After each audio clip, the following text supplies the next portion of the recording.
Bom dia, vamos começar com nossa aula de esforços internos em componentes estruturais, tá?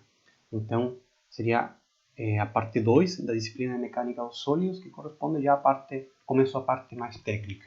Nessa aula vamos ver a parte introdutória e os pré-requisitos, que basicamente é uma revisão dos conceitos de estática e de física 1, tá? Que eu vou pedir para vocês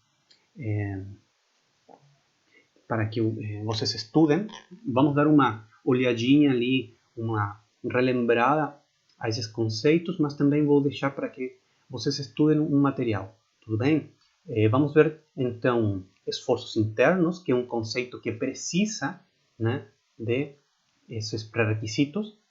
E, bom, esforços internos nada mais é que como a estrutura interna da matéria reage em função das cargas externas, tá? Alguma coisa falamos na aula passada disso, né? Agora vamos ver com maior detalhe, tá? Esse conceito de esforços internos.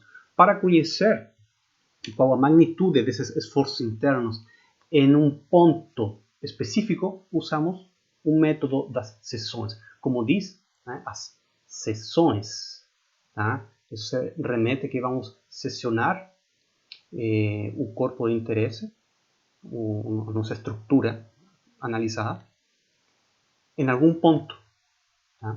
E vamos descobrir quais são as forças, os momentos que ocorrem dentro do material, tá? Muito bem. Vamos então com a parte introdutória, pré-requisitos. Encontrei essa apostila de mecânica dos sólidos da professora Maria Regina, da Pontifícia Universidade Católica de Rio Grande do Sul. Está nas referências, tá? Vocês podem baixar, está o link para baixar direto. Essa apostila é muito boa, principalmente no capítulo 1, onde são vistos os conceitos básicos da estática, tá? Só lembrando que a estática é uma subdivisão dentro do que é a mecânica clássica ou mecânica de Newton, né? A mecânica de Newton estudou principalmente a dinâmica, tá? E a dinâmica está subdividida em estática e cinemática, ok? Lembrando que a estática é o estudo das forças nos corpos em equilíbrio, tá? Ou seja, nos corpos que não têm movimento, tá? A cinemática, por sua vez, é o estudo do movimento dos corpos, tá? Ou seja, a posição, trajetória, velocidades, acelerações, mas sem considerar as forças, nem as massas, nem as inércias. Agora, a dinâmica reúne tudo isso. Reúne o movimento do corpo, as forças envolvidas, as massas e as inércias, tá? Então, só para reforçar o que estamos estudando aqui, mecânica dos sólidos utiliza as bases da estática ou do equilíbrio estático, tá? Estamos estudando só corpos sem movimento. Se se chega a romper o equilíbrio estático, quer dizer que nosso corpo não vai ficar mais estático, vai começar a se movimentar. E a análise desse fenômeno já escapa à estática, já do âmbito da dinâmica, tá? Então, a parte introdutória, capítulo 1 dessa apostila, aparece o conceito de forças, descomposição de forças, né? Uma análise vetorial que vocês já devem conhecer por Física 1, mas é bom relembrar. Classificação das forças, vamos utilizar nessa classificação das forças, por exemplo, quando eu falo de uma carga externa, de uma força interna, tá? Vejamos aqui, esforços internos utiliza o conceito de forças internas, tá? Então, é necessário, né, saber a diferença entre quando uma força externa e uma força interna. Forças ativas, reativas, tá? Todas essas classificações estão bem definidas ali. Aparece o conceito de momento, tá? É um conceito básico, tá? Mas eu vejo que é necessário reforçar. momento de uma força. Regra da mão direita, também, aparece bem explicadinha. A regra da mão direita nada mais diz que o giro contra o sentido horário é positivo.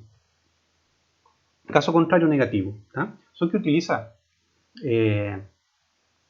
a mão direita. Né? Diz que a direção do dedão, se sair fora da tela ou da folha onde vocês estão fazendo o exercício, então aí é positivo. Tá? Se o dedão entra na tela ou entra na folha onde vocês estão fazendo o exercício, temos um sinal negativo. Tá? E os demais dedos, seguindo o giro desses dedos, vão acompanhar a direção das forças. Tá?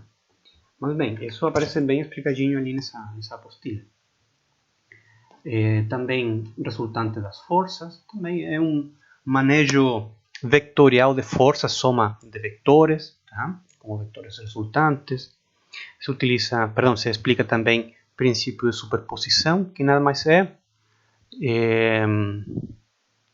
o princípio que nos diz que o efeito é que causam várias forças ou carregamentos aplicados em forma simultânea correspondem, ou se pode analisar como se tivesse o mesmo efeito de uma outra força equivalente sendo aplicado, tá, em um único ponto. Tá? Aparece também o conceito de translação de forças, redução de um sistema de forças a um ponto, novamente é um tratamento vectorial, né, soma vectorial. Temos equivalência de um sistema de forças, também tem a ver muito a parte de soma de vectores, e temos também alguns exercícios propostos. Vamos dar uma olhadinha então nesse capítulo 1 de conceitos básicos. Estão aqui.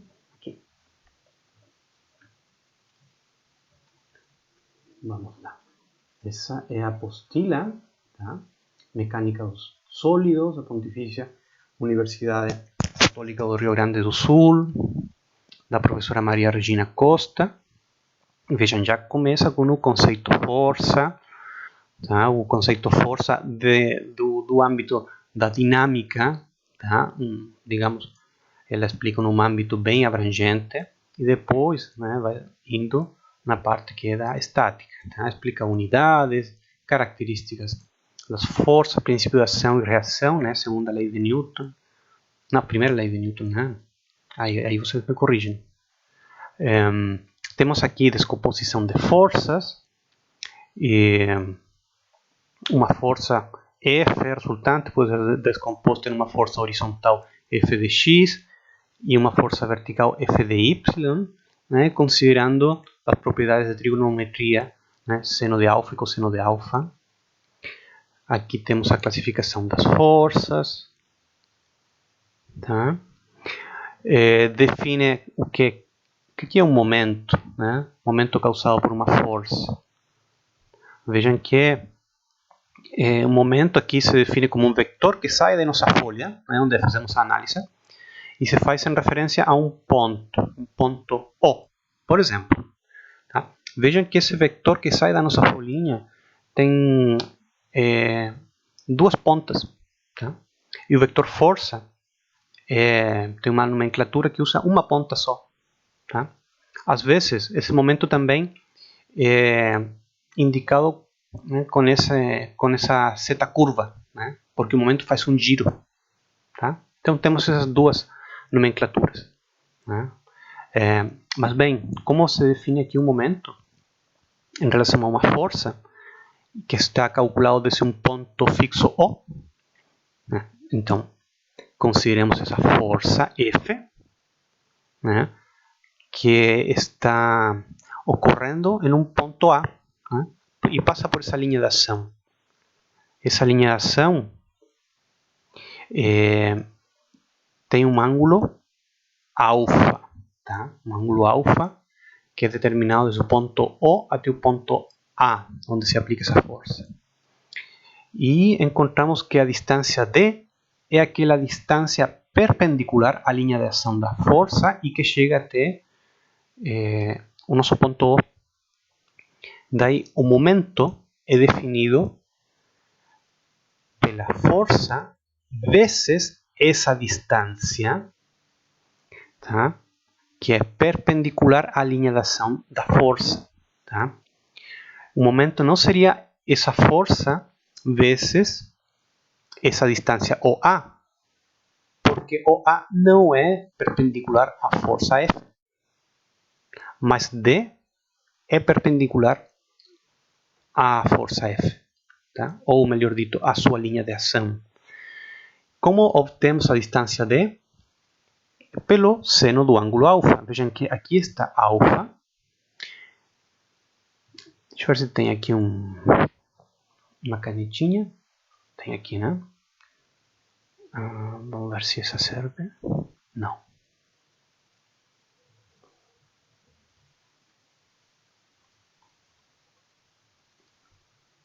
Bah, aqui passou só um momento.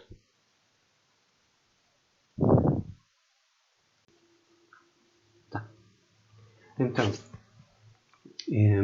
esse ângulo alfa se repete aqui no outro ângulo, tá? Se reflete aqui como um espelho, tá? Então, o raio OA vezes o seno desse ângulo aqui, alfa, me daria a distância D. Portanto, o momento em O vai ser a força vezes OA vezes o seno de alfa.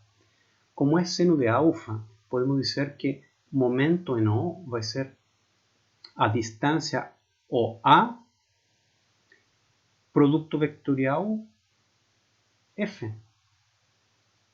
De outro modo, podemos aceitar que momento momento em O vai ser a distância OA vezes F vezes seno de alfa. Né? Aqui está, né? F vezes OA vezes seno de alfa.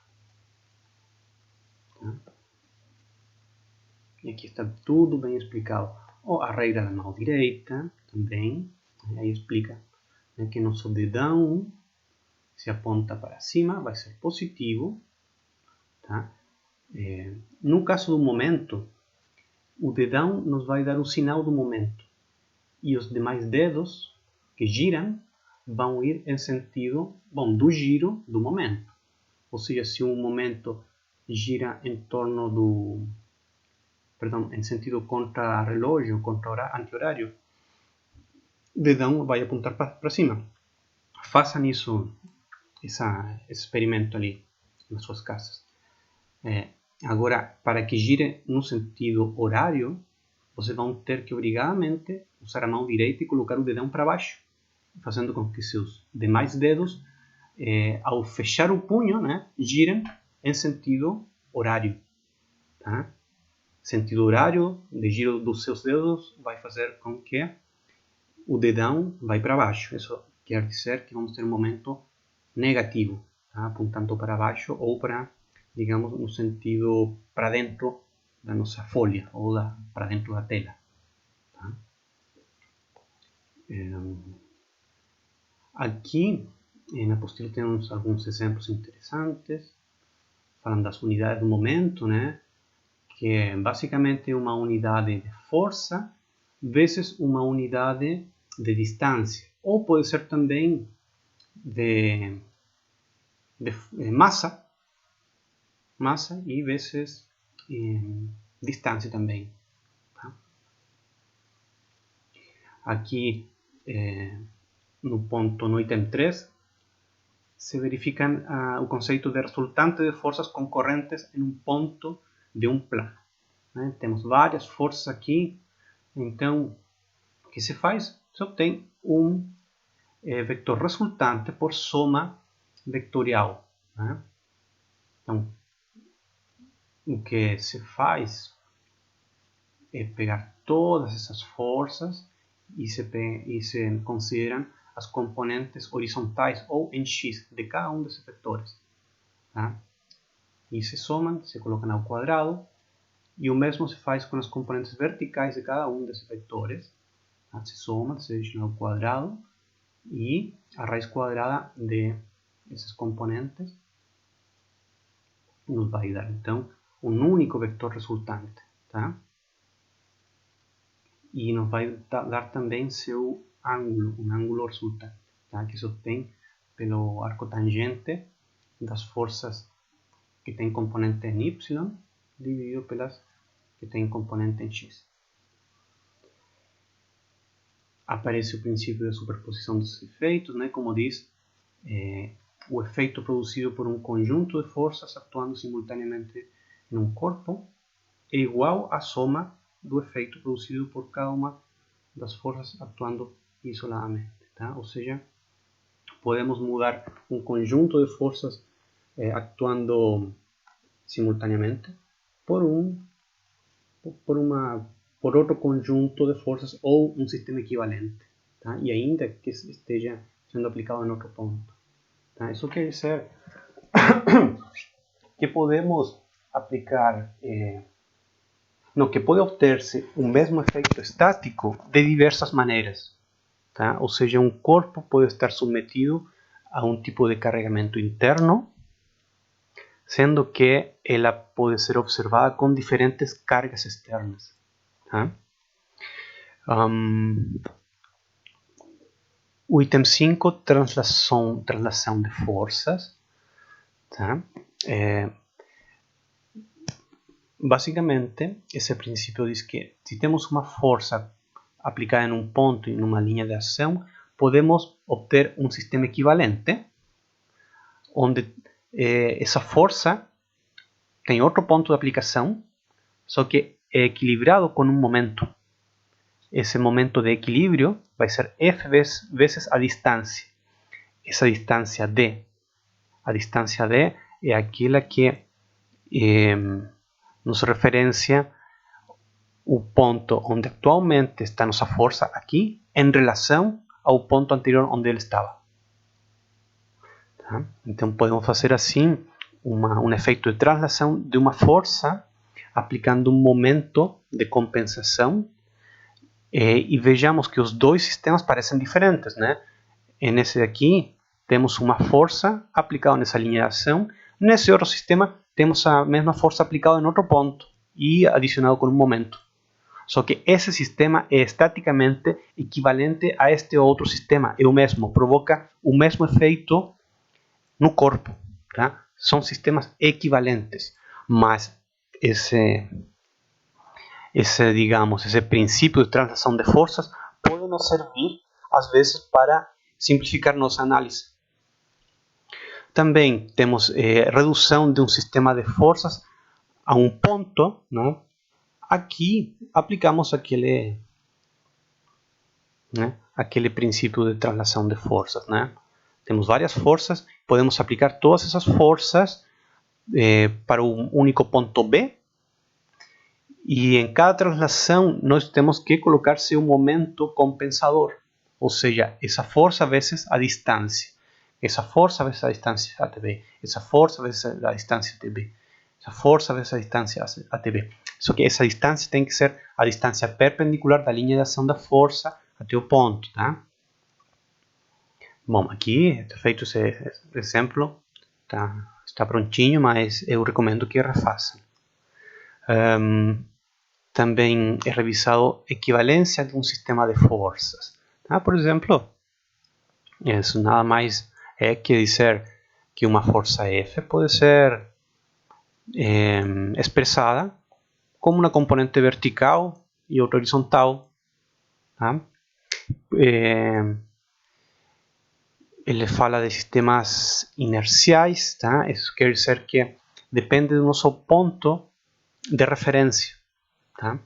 Se mudamos nosso ponto de referência, nossos momentos vão mudar, tá? O mesmo que aqui. Aqui já vem tentando explicar, né? Só que lá embaixo fica mais utilizado o princípio que aqui se tenta explicar. Por exemplo, essa força aplicada nessa linha de ação é uma força pura, mas quando trasladamos ela a outro ponto, tá? A outro ponto de referência inercial, digamos, aparece um momento. Tá? Então, se a força se aplica em um ponto, pode ser que não exista momento, mas quando aplicado em outro ponto, tá? Para que seja um sistema equivalente, tem que aparecer um momento, né? Esse momento aqui compensador. Tá? Bom, vocês façam os exercícios, leiam com calma o capítulo, tá? Que está tudo bem explicadinho. Tá? Se tiverem dúvidas, resolvemos ali na aula síncrona. Tá? Então, isso seria o capítulo 1.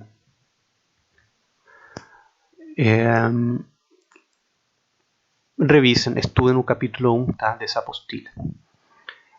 O capítulo 2 da mesma apostila já é a parte introdutória à mecânica dos sólidos. Então, vamos ver o conceito de equilíbrio estático. Tá? Também isso corresponde à física 1. Né? O que é equilíbrio estático? Somatória de forças igual a zero, somatória de momentos igual a zero em todos os eixos. Tá? Se revisa o conceito de graus de liberdade. Tá? Os graus de liberdade são, digamos, o número de variáveis e só um segundinho aqui.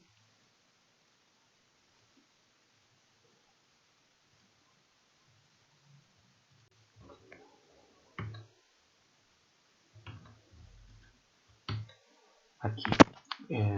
Então, graus de liberdade. Pega a caneta.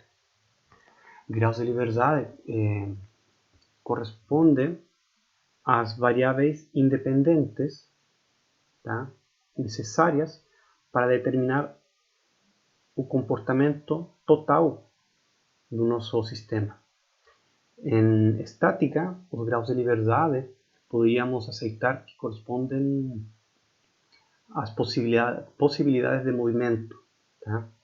E o conceito oposto a grau de liberdade é o grau de restrição, o número de restrições. E o número de restrições correspondem a um número de forças que me impedem o movimento. Tá? Vamos ver um pouquinho mais para frente uma explicação com exemplo desses termos. Tá? Mas o número de restrições, né, corresponderia também ao número de incógnitas. Tá? Por exemplo, em problemas de estática ou de mecânica dos sólidos, sempre vamos ter que conhecer as forças de reação. Tá? E essas forças de reação ocorrem nos vínculos ou nos suportes. Tá? Por exemplo, nas patas da mesa, vamos dizer assim, tem um tipo de vínculo com o chão. Tá? Então, dependendo do tipo de vínculo, de apoio, vão aparecer um certo número de restrições ou de forças. Por exemplo, temos ali nas articulações das portas. Tá? Isso também é um tipo de vínculo. Vão aparecer ali também certo número de restrições ou certo número de forças, tá? Que vão impedir que a porta saia do lugar, mas vai permitir o movimento. Tá? E daí, por exemplo, vamos ter que o grau de liberdade dessa porta vai ser 1, porque permite um giro, um único giro em torno de um eixo. Né? E o número de restrição, né, seria a articulação dessa porta, né, que não permite que se desloque no eixo X nem no eixo Y. Tá? Mas um pouquinho mais para frente vamos falar disso. Aqui a apostila, no capítulo 2, também trata dos diagramas de corpo livre. Tá?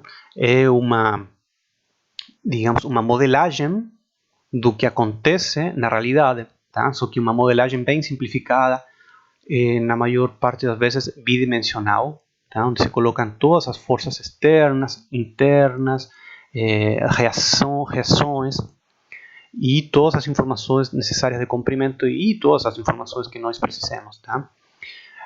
Se tratam aqui também dos vínculos. Tá? Esse capítulo também vê os vínculos, o tipo de suporte. Tá? Isso também nós vamos ver. Os tipos de cargas, tá? Ou carregamentos. que eu falo de cargas externas. E também se revisa o cálculo das reações, tá? Nós também vamos ver isso, tá? A professora Maria Regina faz uma abordagem bidimensional, tá? Mas nós podemos fazer bidimensional ou tridimensional, tá? E ela também, né, deixa alguns exercícios que eu recomendo que vocês façam. Vamos dar uma olhadinha ao capítulo 2.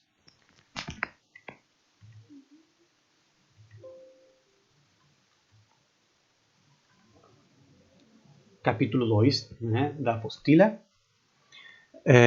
Fala, né, do objetivo principal da mecânica dos sólidos, que nós já vimos na aula passada. Aqui fala dos graus de liberdade, né, que são a quantidade de movimentos permitidos no espaço e no plano. Vejam que no plano são permitidos dois movimentos translacionais e um rotacional. Esse eixo XY é como se fosse aí o papel, a folha do seu caderno, tá? Então vocês vão deslocar seu caderno no eixo X e no Y, né? Não tem outro tipo de deslocamento, tá? Não podem deslocar digamos, no eixo Z, não poderiam, tá? Porque é bidimensional. Mas também permite a rotação do seu caderno em torno ao eixo Z. Por isso se diz que no plano temos 3 graus de liberdade, ou seja, 3 possibilidades de movimentação. E eu travo esses graus de liberdade ou movimentações com forças, né? Eu posso aplicar uma força que impeça um movimento em X, outra em Y, e um momento que impeça a rotação aí do meu caderno em Z. Tá? Então aí estou transformando o grau de liberdade em grau de restrição, o número de restrição. Tá? Vejamos aqui, ela também explica o que é o equilíbrio e as equações de equilíbrio estático, né? Somatória de forças tem que ser 0 nos 3 eixos, somatória de momentos também nos 3 eixos, e isso fica bem simplificado quando analisamos o caso plano ou bidimensional, né? Temos somatória de forças em x e y igual a 0 e somatória de momentos em z igual a 0. Tá? Se fala aqui o que é um diagrama de corpo livre e os vínculos que vamos ver nós também. Tá? Temos de rolete, balancim, o suporte, né? Por exemplo, um apoio simples, por exemplo, uma pata de uma mesa no chão. Tá? Esses tipos de vínculos, né, tem um tipo de força de reação. Tá? O chão gera uma única força. Tá? Um número de incógnitas ou um número de restrições, né, é 1. E aí demonstra para cada tipo de vínculo, né, qual é a reação que gera o vínculo e o número de incógnitas, tá? O número de restrições. Tá? Vamos ver isso também na nossa aula. Cargas externas, importantíssimo. Equilíbrio. E aqui ela explica como utilizar o equilíbrio ou as equações de equilíbrio considerando os nossos vínculos, né? O número de reações que aparecem em cada vínculo. Tá? E diz aqui procedimento de cálculo, ou seja, como calcular as reações nos vínculos. Tá? E aparecem vários exercícios, tá? Que eu peço que vocês façam em casa. Tá? Aparecem com as respostas. Tá? Vamos ver um caso qualquer. Temos essa barra aqui, aí tem um vínculo específico, tá? Que vamos ver como funciona esse vínculo, quantas reações gera. Tá? Temos uma carga externa, aqui temos outro tipo de vínculo. Tá? Se passamos isso a um diagrama de corpo livres, vão aparecer certos tipos de reações. Eu já posso adiantar, aqui vão aparecer duas, eu já vou explicar porquê. Tá? Esse é um pino, que gera duas reações, e esse é um rolete, que gera uma reação. Tá? Então, no diagrama de corpo livre apareceriam duas forças aqui apareceria uma e essa outra. Aplicando, então, as equações de equilíbrio estático, somatória de forças em x, em y e momentos em torno do eixo z igual a 0, podemos obter os valores de todas essas forças, né, no pino A e no rolete B. Tá? Muito bem. Então vejam esse capítulo aqui da apostila da professora Maria Regina. Também são recomendados capítulo 1 e 2 da apostila Resistência e Materiais da professora Flávia Mou de Souza e Maria Soares Pereira, tá? Da Universidade Federal Fluminense. Também está na bibliografia, tá? E depois, só depois de ver esse capítulo, vocês vejam a apostila do professor José Carlos Pereira da UFSC, tá? Só o capítulo 1, tá? Só que tomem cuidado que ele usa uma referência diferente a nossa, tá? Em vez de usar a regra da mão direita, ele utiliza o sinal contrário para os positivos, tá? A regra da mão direita diz que os momentos vão ser positivos quando o sentido do momento seja anti-horário, tá? Ele utiliza justamente o contrário. Então, vocês vão ver que dependendo da bibliografia se utilizam diferentes referências, mas para este curso vamos homogeneizar nossas premissas, nossas referências de que é positivo e que é negativo. Então, vamos sempre considerar que os momentos ou giros em sentido anti-horário vão ser positivos, tá? Seguindo a regra da mão direita. Bom,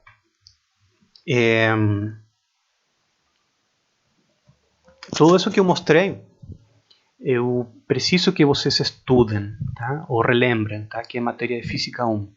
É sumamente importante para entender os conceitos de mecânica dos sólidos.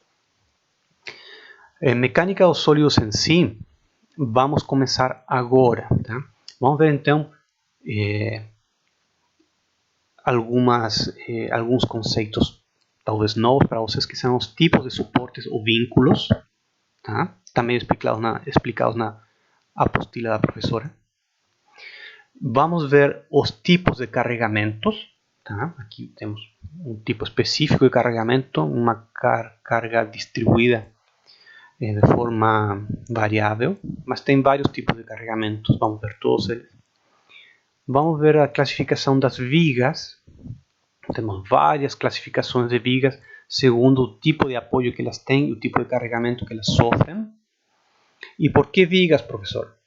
Porque viga é um elemento esbelto e que serve para construir estruturas. É utilizado em muitos elementos de máquinas e elementos estruturais como pontes, prédios, etc. Tá? Então é muito usado, mas nada tira que possamos usar todo nosso conhecimento em algum elemento que não seja esbelto. Tá? E finalmente veremos cálculo das reações. Tá? Bom, depois do cálculo das reações, vamos ver o conceito de esforços internos também, tá? Ainda nessa aula. Então, tipo de suportes, né? Essa primeira parte aqui.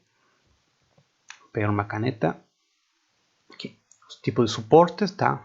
O primeiro item a ser abordado. Então, os tipos de suporte são os tipos de apoio ou tipo de vínculos, tá? O que a professora aí da Pontifícia Universidade Católica de Rio Grande do Sul, né, chama de vínculos, tá? Temos o primeiro tipo, tá, que é de engastamento ou engaste, tá?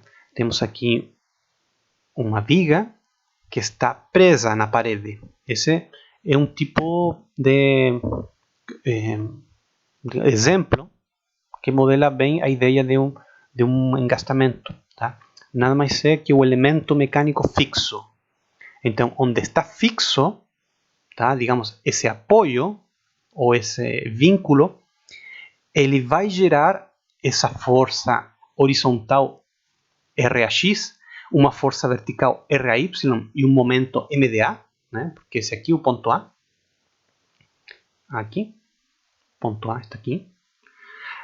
De maneira que essa viga não vai poder se movimentar, tá? Não teria graus de liberdade essa viga, tá? Considerando a análise bidimensional, tá?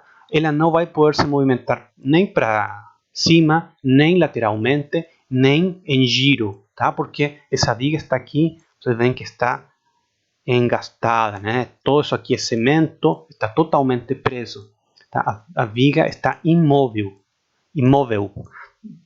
E tem 3 incógnitas, tá? O número de incógnitas corresponde às restrições, e as restrições vão ser justamente essas forças que me estão gerando o vínculo, tá? Meu vínculo engastamento me gera as forças de reação, que são as incógnitas, tá? Eu tenho que conhecer essas reações.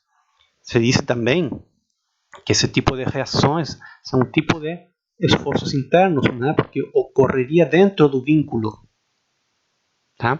Mas elas agem externamente à minha viga, tá? Porque digamos que o cimento gera essas reações, mas a aplica de forma externa ao corpo da viga, tá? Então, digamos, essas reações são forças ou esforços externos à viga, mas são internos a meu vínculo. Outro tipo de suporte ou de vínculo é do rolete, tá? Rolete, como o nome diz, é um rolete, tá? É uma bolinha, é uma roda, tá? Imaginamos que temos uma viga suportada por uma bolinha aqui. E ainda vou fazer outra bolinha aqui. Vamos supor que é uma viga aqui, tá? Que está suportada por uma bolinha aqui e outra bolinha aqui. Opa, outra bolinha aqui, tá? Está no chão. Bom,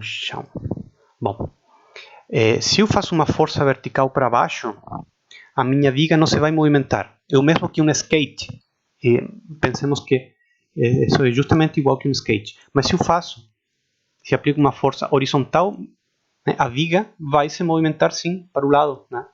Porque essas bolinhas não apresentam uma força de reação horizontal. Só gera uma força perpendicular ao chão. Vejam aqui, está a bolinha e gera uma força RDA perpendicular ao chão, para cima. Tá? Isso evita que o meu skate caia para baixo, tá? Mas ele pode ir para o lado, tá? Aqui, este outro tipo é um patim, mas representa um rolete em si também. Todo esse patim com as 2 ou 3 rodinhas pode ser representado por uma única rodinha. Mas vejam que o chão está aqui, inclinado, tá? E a reação do rolete vai ser perpendicular ao chão, tá? Sempre perpendicular ao chão. Vai ser uma única reação perpendicular ao chão. Portanto, o número de incógnitas, 1. Tá? Uma incógnita. É uma força perpendicular ao chão.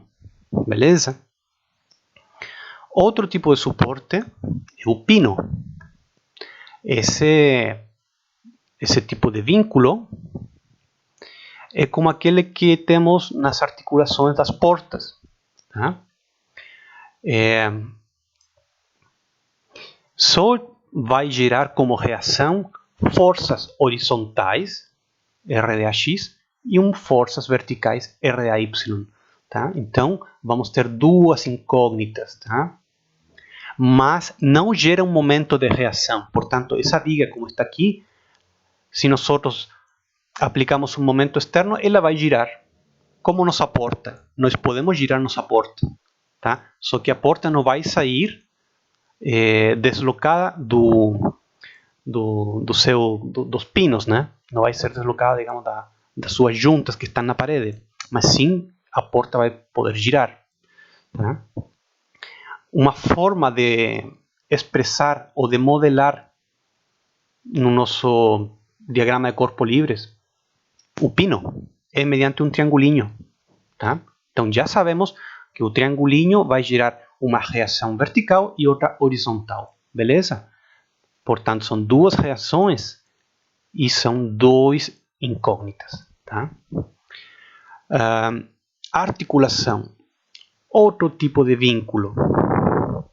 Vejam que a articulação podemos modelar ela como se fossem dois pinos. Um pino aqui em A e um pino aqui em B.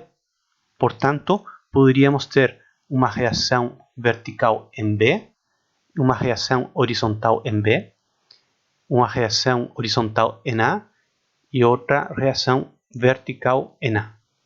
Aqui, né? Essas reações, se aplicamos aqui a soma vectorial, por exemplo, somamos vectorialmente R de A y com R de AX, tá? R de AY ao quadrado mais R de AX ao quadrado, vamos obter essa reação, tá? Vamos colocar essa reação R maiúsculo que é resultante, tá? E se somamos R B Y com R RBX, tá? Vectorialmente, vamos obter o mesmo vector resultante, tá? Portanto, o vector R de B resultante seria igual que o meu vector R de A resultante. Como seja, vamos ter uma única incógnita, tá? Que é a força que passa pelo corpo, tá? Pelo corpo desse elo, tá? Que é uma única incógnita, tá? Novamente, essa incógnita corresponde à reação, que pode ser R de A ou R de B, que vale no mesmo. Como podemos obter? Somando vectorialmente R de A com R de AX com R de AY, ou R de BY somado com R de BX vectorialmente, né? R de A igual que R de B, tá? Em magnitude. Bom, e o ângulo aqui também será o mesmo. Ok. Tipos de carregamentos. Temos vários tipos. O mais simples é aqui de forças concentradas, né? Temos a força concentrada, que é denominada P nesse caso, né? Como um vector pontual em alguma parte da nossa viga AB. E também uma carga ômega, né? Um peso ômega, né? Situado em outro ponto. Nosso diagrama de corpo livre, então, vamos modelar esse carregamento, esse peso, como um vector também, né? Com um ponto de aplicação onde originalmente ele estava, tá? E vejam que aqui, por exemplo, tínhamos um pino, tá? Uma articulação de um pino.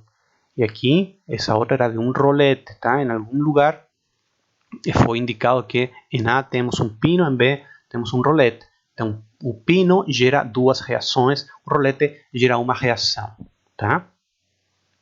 Se lembram? Vamos para cima para lembrar.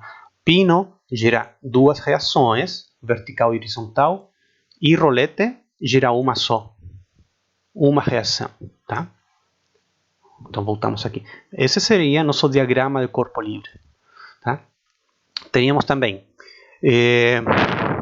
tipo de carga chamada carga uniformemente distribuída, tá? Vemos que nossa viga AB está carregada com uma parede de tijolos, tá?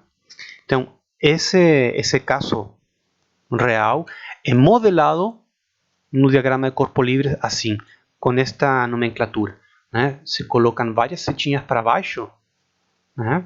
E se dizem que esse carregamento é denominado de ômega, com uma unidade de força dividido por metros. Isso quer dizer, se nós consideramos só essa parte da viga, vamos ter só esse monte de carregamento, esse monte de tijolos aqui. Mas, se eu faço agora um corte aqui, e considero só o que ocorre na esquerda desse corte, vamos ter todo esse peso aqui, muito mais peso, né? Teríamos todo esse carregamento. Então, à medida que aumento o meu comprimento analisado L, ou seja, meus metros, maior vai ser meu carregamento ômega. Vejam que, por exemplo, eu posso dizer, até aqui eu posso ter 1 kg de tijolo. Aqui eu tenho 2, aqui eu tenho 3, 4, 5. Eu vou ter só 5 kg de tijolo quando eu tenha meu comprimento máximo da viga. Tá? Por isso que se diz que que é distribuído. Tá? À medida que aumento meu comprimento L, tá? A distribuição aumenta, tá? De maneira uniforme, tá? Linear. Por 1 metro que aumenta L, vai aumentar, sei lá, uma unidade proporcional esse carregamento externo. Tá? Temos um outro tipo de carregamento que segue essa linha de distribuição de carregamento, que é chamado carga uniformemente variável. Vejam agora que a distribuição vai ser assim, como que aumenta, né? À medida que aumenta o meu comprimento de análise, aumento para a direita, meu comprimento de análise vai crescendo mais, né? Minha carga. Então, isso é modelado no meu diagrama de corpo livre, assim, como uma carga crescente, tá? Que vai variando e vai crescendo à medida que se aumenta a minha análise de esquerda para a direita. Vejam que se eu faço um corte aqui, vou ter só esse triangulinho de carga pequeno. Se eu faço um corte aqui, eu vou ter todo esse triângulo grande de carga. Tá?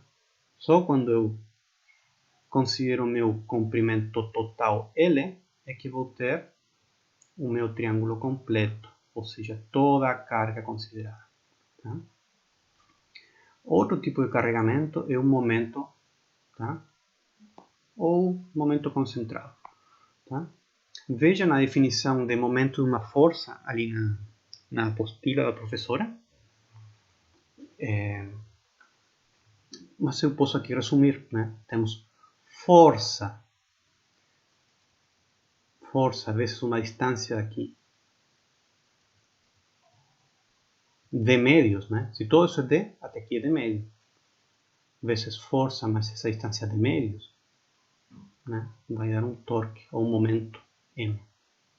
Tá? Eu coloco aqui, por exemplo, momento em torno a esse ponto. Vou chamar esse ponto de O.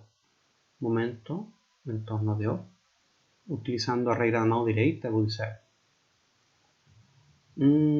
vamos ter essa força F.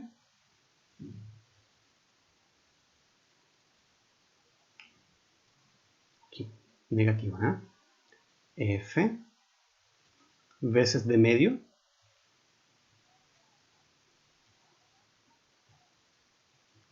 força vezes de medio menos também essa força F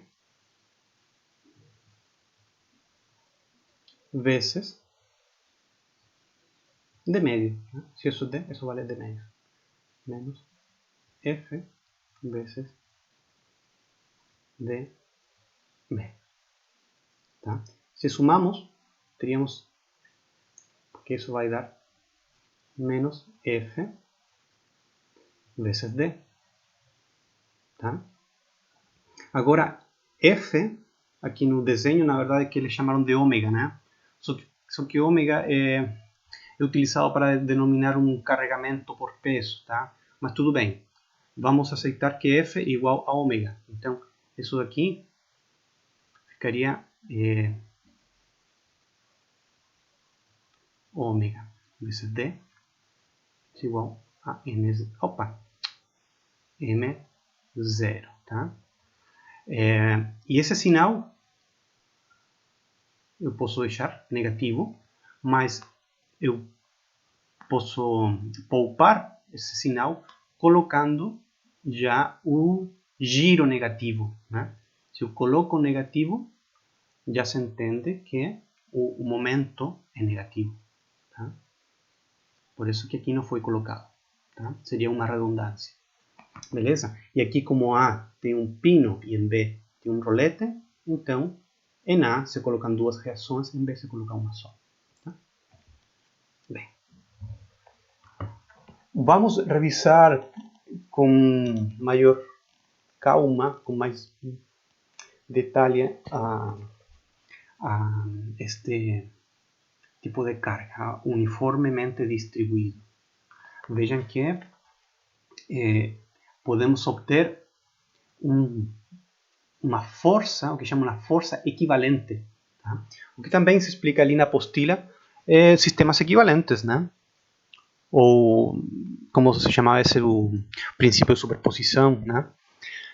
Várias forças ou uma força distribuída pode ser representada por outro vetor em um outro ponto, tá? Então esse sistema de vetores, né, que são vários vetores que representam uma carga distribuída uniforme, tá? É representado por uma única força pontual, tá? Esses sistemas equivalentes são feitos para simplificar a análise. Se diz que é um sistema equivalente porque ele gera as mesmas reações, tá?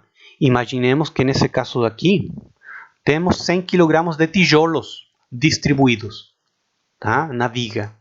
Portanto,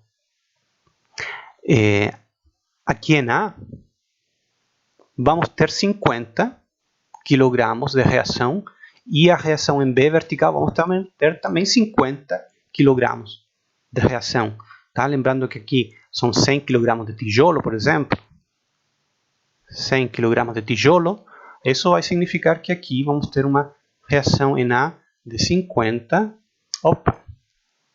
50. E aqui também outra reação de 50. Tá? Assim que cumprimos nosso equilíbrio estático. Tudo bem? Porque 50 mais 50 para cima corresponderiam aos 100 kg de tijolo que estão carregando para baixo, né? 100 para cima, 100 para baixo. Tá? Então, se eu considero um sistema equivalente, eu posso dizer que essa força também seria 100. Só que em forma de carga pontual. Se eu tivesse um valor 100 aqui em cima, também me geraria uma reação aqui de 50 para cima e de 50 para cima aqui em B. Tá?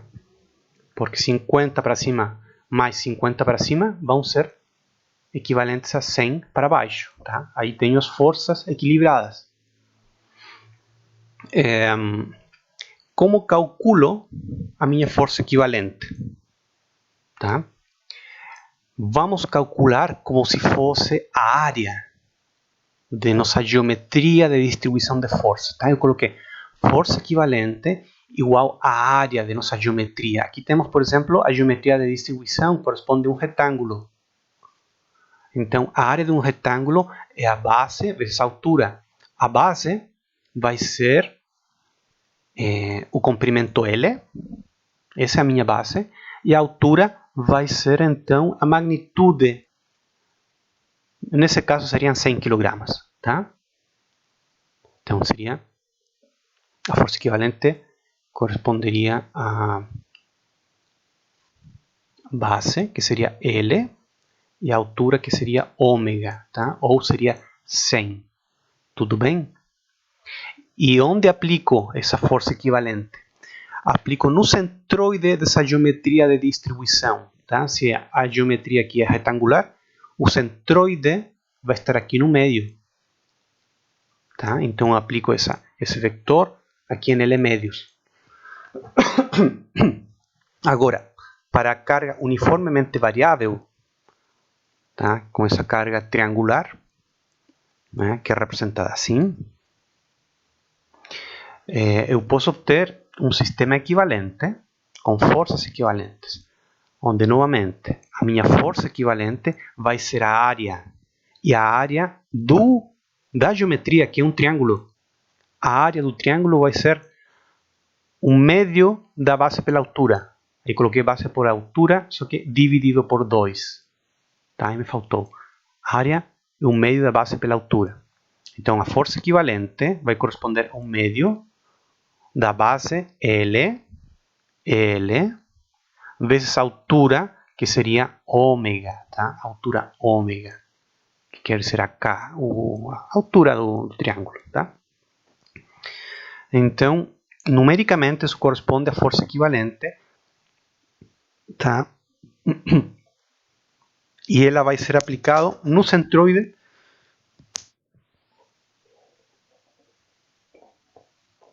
do meu triângulo. O centroide do triângulo está em 1/3 de L, desde o ponto B, né? Ou a 2/3 dele desde o ponto A, né? Centroide. O centroide está aqui, tá? Está em L tercios, aqui. L tercios. Tá? Assim como temos nossa força equivalente, agora fica muito mais fácil de calcular nossas reações. Tá? Aqui apareceria uma reação vertical, RDA, uma reação horizontal, RDA horizontal, né? E RDB apareceria só uma aqui. Tá? Você pode dizer, professor, aqui você não colocou uma reação horizontal, né? Em A. Ok, aí está. Tá? Só que como não temos forças externas horizontais, essa força de reação também não existe. Tá? Vamos ver exercícios um pouquinho mais para frente, vai ficar mais claro isso. Muito bem. Classificação de vigas. Temos um sinnúmero de vigas, tá? Classificadas pelo tipo de apoios e tipo de carregamento. Aqui temos as simplesmente apoiadas, tá? Que sempre vai ter essa dupla, um triangulinho, ou seja, um pino, e uma rodinha, que é um rolete, tá? Isso se chama simplesmente apoiada, perdão, porque nós temos um sistema cuyo número de incógnitas é igual ao número de equações. Como estamos trabalhando no plano, vamos ter 3 equações de estática. Sumatória de forças em x igual a 0, sumatória de forças em y igual a 0 e sumatória de momentos em torno de z igual a 0. Portanto, para que meu sistema tenha solução, o número de incógnitas deve ser igual ao número de equações. Daqui, o número de incógnitas vai ser essa força RDA y, uma, essa força RDA x, 2, e essa força aqui RDB, vamos colocar y. 3 incógnitas, 3 equações. Repetindo, as equações: somatória de forças em x igual a 0, somatória de forças em y igual a 0, somatória de momentos em torno do eixo z igual a 0. 3 equações, 3 incógnitas, temos solução, é um sistema linearmente independente, tá? Como nós aprendemos em álgebra. Portanto, tem solução. Então, nesses casos, se chama de viga simplesmente apoiada. Agora, quando já não temos, né, nosso triangulinho, nem nosso rolete, ou seja, não temos pino nem rolete, já não vai ter uma independência linear. Não vai ser mais simplesmente apoiada, porque o número de incógnitas vai ser maior que o nosso número de equações. Vejam aqui, no engaste, vamos ter 3 reações. Vamos ter aqui uma reação em X, outra reação RDA em Y, e vamos ter um momento em A, e aqui também vamos ter um momento em B, vamos ter uma reação RDB em Y e, uma reação horizontal em X. Vamos ter 6 incógnitas e 3 equações. Portanto, é um sistema chamado hiperestático. Tá? Em vigas bem engastadas, temos sistemas hiperestáticos. Tá? Temos outro tipo de viga chamada engastada ou em balanço, tá? Que em um lado está com um sistema de engaste, mas o outro lado está livre. Nesse caso, vamos ter um sistema com solução, né? Vejamos que esse engaste vai provocar um momento, uma força em X e uma força aqui em Y. Tá? Temos três incógnitas para três equações. Então, temos um sistema linearmente independente, portanto, tem solução. Aqui temos outros tipos de vigas, engastada apoiada, porque de um lado está engastada e apoiada, em balanço nas extremidades, porque na extremidade não tem nada, né? Aqui não tem nada, aqui não tem nada, e etc. Né? Podem aparecer infinidade de tipos de vigas, mas o importante é sempre verificar que o número de equações seja igual ao número de incógnitas, tá? Para que possamos ter solução. Vamos ver então o exemplo de como se calculam as reações nos apoios aqui de uma viga submetida a três cargas externas. Né? Temos um momento de 200 kg força por metro em sentido horário, ou seja, negativo. Ou, pela regra da mão direita, também daria negativo. Né? Se colocamos nosso punho aqui nesse ponto e giramos nossos dedos em sentido desse momento, a única opção é que nosso dedão vai para dentro da tela. Se vai para dentro, quer dizer que é negativo. Se fosse o momento girando em outro sentido, o dedão iria para cima, para fora da tela. Para fora da tela, tá? Seria positivo. Bom, temos uma força de 100 kg para baixo e de 160 kg para baixo. Então, antes de tudo, vamos definir então forças positivas, desde que elas vão para a direita e para cima. Positivo, tá? Se vão para baixo, consideraremos elas negativas. Momentos, tá? No nosso diagrama de corpo livre, que giram em horário de relógio, né? Vamos ter momentos negativos. Momentos que giram no sentido anti-horário vão ser positivos, tá? Seguindo a regra da mão direita. Tá? Nesse caso, momentos puros no nosso diagrama de corpo livre. Muito bem. Colocamos as reações aqui que correspondem no pino em A e no rolete em B. Né? Temos uma única reação para cima em B e em A temos RAX e RAY. Tá? As reações dos apoios podem ser obtidas pelas equações de equilíbrio. Tá? Somatória de forças igual a zero e somatória de momentos igual a zero. Perdão. Então, no plano, ou seja, em uma abordagem bidimensional, vamos ter unicamente essas três equações. Somatória de forças em x igual a zero, somatória de forças em y igual a zero e somatória de momentos em torno do eixo z. Tá? Eu coloquei em relação ao ponto, mas eles sempre vão girar em torno do eixo z, por isso que saem ou entram na tela. Tá? Essa somatória é igual a zero. Tá? Três equações de equilíbrio. Tá? Onde O representa o ponto de origem do sistema de coordenadas. Na verdade, que O representa onde vocês têm a sua referência. Tá? Vocês se planteam, eu quero calcular um momento desde esse ponto. Aqui. Essa vai ser a minha referência. Pode ser somatória de momentos em torno de A. Ou em torno de B. Ou em torno desse pontinho.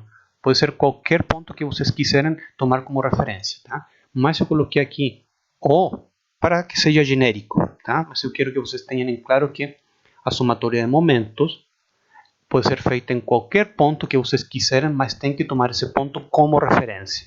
O que quer dizer como referência? Que vocês têm que, primeiro, medir todas as distâncias onde as forças são aplicadas desde a sua referência, e aplicar a regra da mão direita desde a sua referência. Tá? Vamos lá. Vamos aplicar as equações da estática no plano, ou bidimensionais. Então, a primeira, somatória de forças em torno, ao longo do eixo x igual a 0. Tá? Vamos então verificar quantas forças em x temos. Temos R de AX, vamos verificando de esquerda para a direita. Aqui temos um momento, não é força, portanto não vai. Aqui temos forças verticais de 100, de 160 e uma força RDB vertical. Não tem mais forças horizontais. A única força horizontal que achamos é R de AX. Portanto, R de AX igual 0. Né? Porque R de AX é a única força dentro dessa somatória de forças horizontais, tá? Ou forças em X. Vamos verificar agora somatória de momentos em torno de A. Tá? Eu posso escolher esse ponto de referência, como falei. Pode ser B, pode ser aqui, pode ser qualquer ponto, mas eu quis aleatoriamente escolher em A. Então eu digo, somatória de momentos em A tem que ser 0 para manter meu equilíbrio estático. Tá? Se qualquer uma dessas equações fosse diferente de 0, a minha viga se movimenta, rompe o equilíbrio estático. Tá? E não estamos mais analisando estática, estamos em análise de dinâmica que corresponde a outra matéria. Tá? Então, somatória em relação ao ponto A igual a 0 vai ser.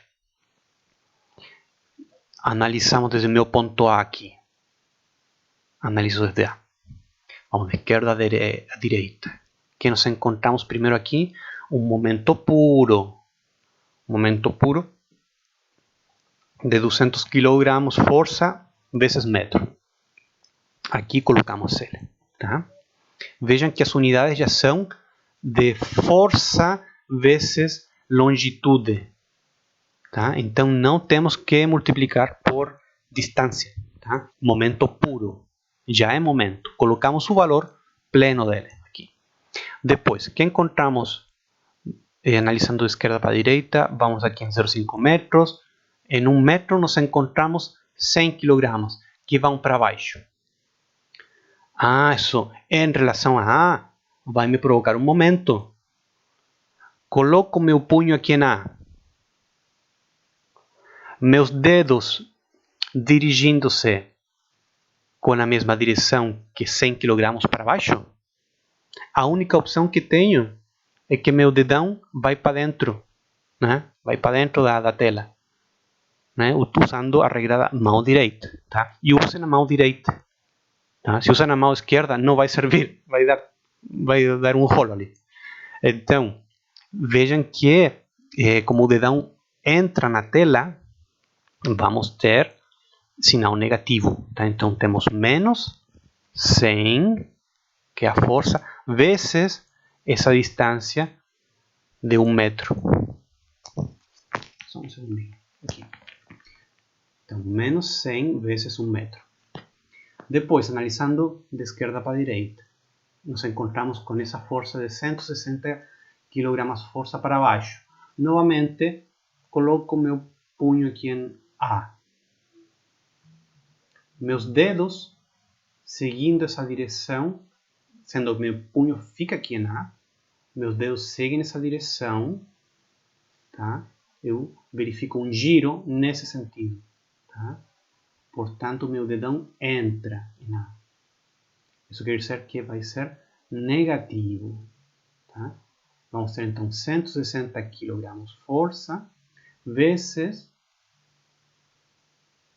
a minha distância desde a aplicação dessa força até a minha referência A, tá? Que é 0,5 mais 0,5 mais 0,5, 1,5. Né? Então, 160 vezes 1,5 metros. O que mais? Vamos analisando de esquerda para a direita. O que mais temos aqui? Uma reação em B. Só que agora essa reação em B vai para cima. Então, posiciono meu punho em A, verifico que meus dedos, para ir nessa direção, né, você provoca um giro que vai ser anti-horário, tá? Ou seja, meu dedão vai sair da tela. Meus dedos seguem na direção de B, assim, e a única opção é que meu dedão saia da tela, portanto, positivo, né? Temos R de B positivo vezes 2 metros. Por quê? Porque todo esse raio desde A até a aplicação da força RB é de 2 metros. Tá? Então temos R de B vezes 2 metros positivo. Tá? Até também porque o giro, definimos que os momentos em sentido anti-horário positivo, em sentido horário vão ser negativos. Né? Essa força daqui faz um giro horário, essa força aqui também faz um giro horário em relação a A. Tá? Bom, aqui vemos que temos 200 menos 100 vezes 1, menos 160 vezes 1,5, mais RB vezes 2. A única incógnita é RDB. Então, deixamos em evidência e nos dá que RDB é 270 kg força. Vocês podem fazer o cálculo aí em casa. A terceira equação de equilíbrio, F de I somatória de forças verticais ou em Y, tem que ser igual a zero. Tá? Senão, o equilíbrio estático se rompe. Tá? Então, tem que ser igual a zero. Agora verificamos todas as forças verticais que temos no nosso diagrama. Temos aqui de esquerda para a direita, temos R de AY, é vertical. O que mais temos aqui? Um momento. Isso não é uma força, é um momento. Então não vai. Só vai R de AY. E como vai para cima, positivo. Tá? O que mais temos aqui? Temos 100 kg força.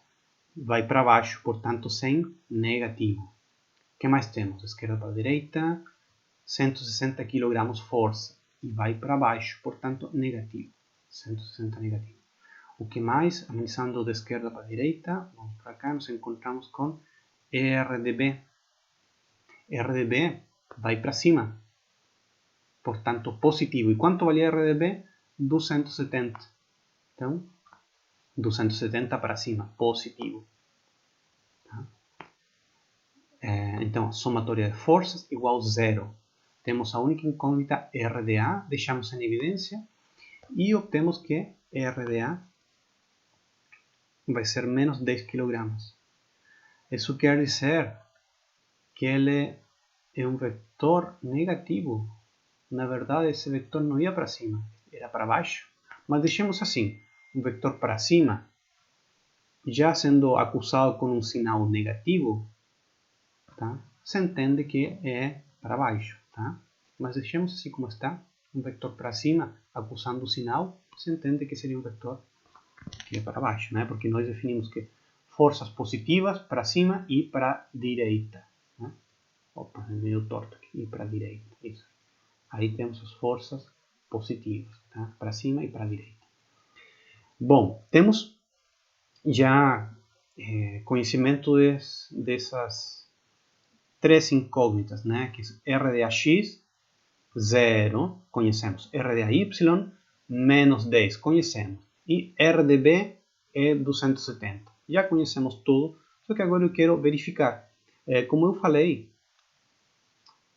a somatória de momentos pode ser aplicada em qualquer ponto. Então vamos verificar se meu equilíbrio estático com as minhas incógnitas achadas foi feito com um cálculo certo. Então vamos fazer a somatória de momentos em um outro ponto, em B. Tá? Somatória de momentos em B tem que dar zero, tá? Com essas incógnitas que eu já descobri. Então, tomando como referência o ponto B, faço momentos. Tá? Vou pegar primeiro o meu RDA. Esse RDA vai para cima. RDAY. Tá?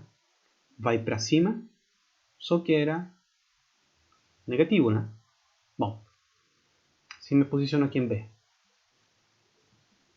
vamos ter essa força que vai para cima, Então, posiciono meu punho em B, meus dedos vão em direção dessa força, vou ter que meu dedão aponta para dentro da tela. E vejam também que a direção desse momento seria um momento negativo. Portanto, coloco menos. Menos o valor da força R de AY. R de AY é menos 10. Então, menos 10. E o valor aqui da distância entre a aplicação da força R a Y e meu ponto de referência B corresponde a 2 metros. Portanto, 2 metros. Temos 10 kg força vezes 2 metros. Que outra força temos aqui? Temos uma força, temos um momento puro. Esse momento puro é de 200 kg força vezes metro. Esse momento puro é negativo de por si, tá? Por ser um momento puro, nós não avaliamos no nosso ponto de referência, porque é um momento puro. Então avaliamos em seu ponto de rotação próprio. Ele tem um giro negativo, tá? Então colocamos menos 200 kg força metros. Analisando de esquerda para a direita, temos 100 kg, né? Uma força que vai para baixo. Então, o momento que provoca essa força vai ser analisado assim. Colocamos nosso punho em B, nossos dedos vão girar com a mesma direção que essa força, tá? Então, vamos ter que nosso dedão vai sair da tela. Tá? Vejam que o giro vai ser positivo. Podemos utilizar também nosso critério, né, de anti-horário. Tá? Esse é um giro anti-horário. Se eu fixo aqui, o giro anti-horário, portanto, positivo. Vai ser força, 100 kg força, vezes a distância do ponto de aplicação da força até B. Essa distância aqui, que vai ser 1 metro. Tá? Temos 100 vezes 1 metro positivo. E por último, temos a força de 160 kg força, também aponta para baixo. Em relação a meu ponto B, vai gerar um momento positivo e está a uma distância de 0,5 metros, tá, de B. Portanto, vamos ter uma força de 160 positivo vezes 0,5 metros. Isso daqui. Isso igual a 0. Tem que ser igual a 0. Então, colocamos na calculadora isso vezes isso, menos 200, menos 100 vezes 1, mais 100 vezes 1, mais 160 vezes 0,5. E dá 0. Se não dá 0, quer dizer que tem algo errado aqui. Mas dá 0, quer dizer que meu cálculo está ok. Está bem feito. Tá? Se vocês podem verificar.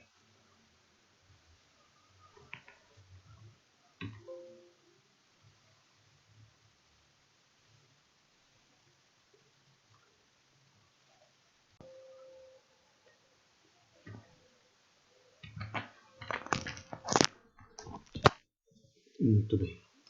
Pessoal, eu acho que me excedi no tempo, tá? Então, vamos deixar essa aula até aqui.